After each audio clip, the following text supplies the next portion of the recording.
Okay, we began the other day from the Sefer DARCHEI HACHIZUK of Rav Gershon Edelstein Zecher Tzadik Livracha, the chapter on Golus Geula, the exile, and the Geula, the redemption. And we spoke about first that the Tanyos, when Chazal were Mesakin, they fixed these Dalit Tanyos, the four fasts that we have. It's for us to examine our deeds and to recognize that the same Averas, the same things that were going on perhaps thousands of years ago, we seem to be following in the footsteps of our holy forefathers as well, and that's why things have not yet changed. So he writes like this: Kol hatzaros tfeilos l'chorban Beis HaMikdash. All of the tzaros, all of the tragedies in Klal Yisrael, they're all tafel, they're all secondary compared to the chorban, to the destruction of the Beis HaMikdash itself. The Rambam says in this statement we said before, because of our deeds that have not changed, it was caused for them, the forefathers, the previous generations, ulanu, and ourselves, those exact sorrows, those sufferings and tragedies that existed before.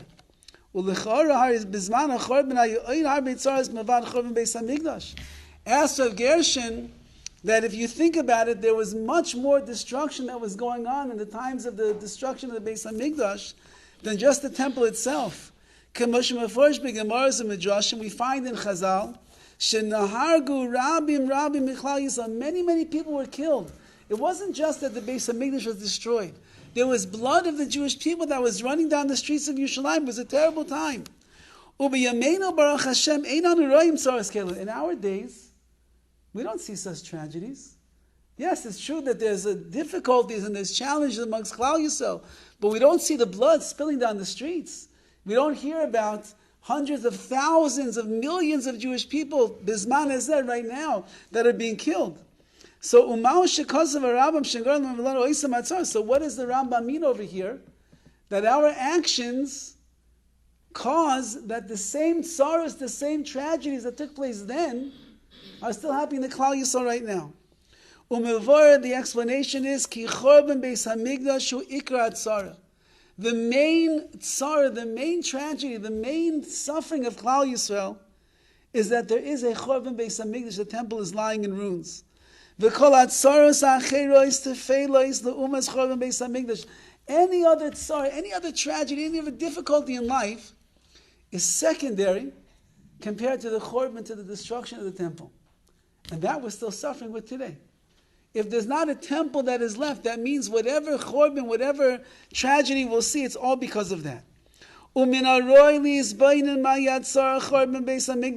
a person has to sit and they have to think, what exactly does it mean that there's not a Beis HaMikdash in the world anymore? There's many people, Baruch Hashem, they're living regular. Im simcho, matzav ruach tov, they're happy, they're good-spirited, everything is going great. The bank account is filled, there's gas in the car, there's eggs on the table. They have nothing to worry about. Ve'einam margishim shechasan Beis HaMikdash, and they don't feel that they're missing a Beis HaMikdash.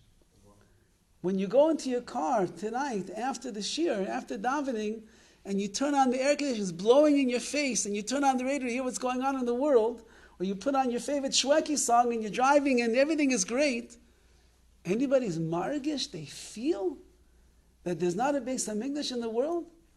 They feel that we're missing something, they feel that we're lacking something? V'amnam says, Rav Gershon, and it's not proper that we shouldn't feel these things. We have to feel pain over the fact that the Beis HaMikdash is not standing in its place. In the very beginning of the Shulchan Aruch it says, Roy l'chol yirei shamayim, it's fitting for anyone who has yiras shamayim, she'meitzar v'doeg al chorban Beis HaMikdash, that they are worried and they are in pain over the fact that the Beis HaMikdash has been destroyed. Ubemar b'lenefesh al chayvus levavos, and the chayvus levavos, one of the great Musar Svarim, Ha'itig Misefer Menoris HaMaor, he brings over there from another sefer, it says, Tzarech Talmid Chacham, a scholar. Liyos doeg u'mishtaimim, he has to be so worried and stupefied. Boiche v'nenach, he has to cry and groan, believe on all the sins that he has done. V'al chorban Beis HaMikdash, the fact that Beis HaMikdash is lying in ruins, v'al Yisrael and Afutzim, and Klal Yisrael is living in Tarzana, California.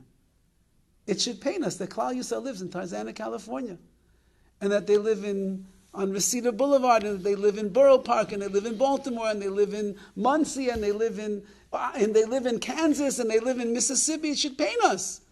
Because if Klal Yisrael is somewhere stuck in the Gullus, that means the Beis HaMikdash is lying in ruins. Because once that Mashiach will come and he's going to bring all of Klal Yisrael back, we're going to be the way it's supposed to be. The fact that we have an address that our zip code is 91356. Every time you write your address, there's a chorban. The Beis HaMikdash is not here. However, unfortunately, he says, we're on such a low level. We don't feel at all that we're lacking a Beis HaMikdash.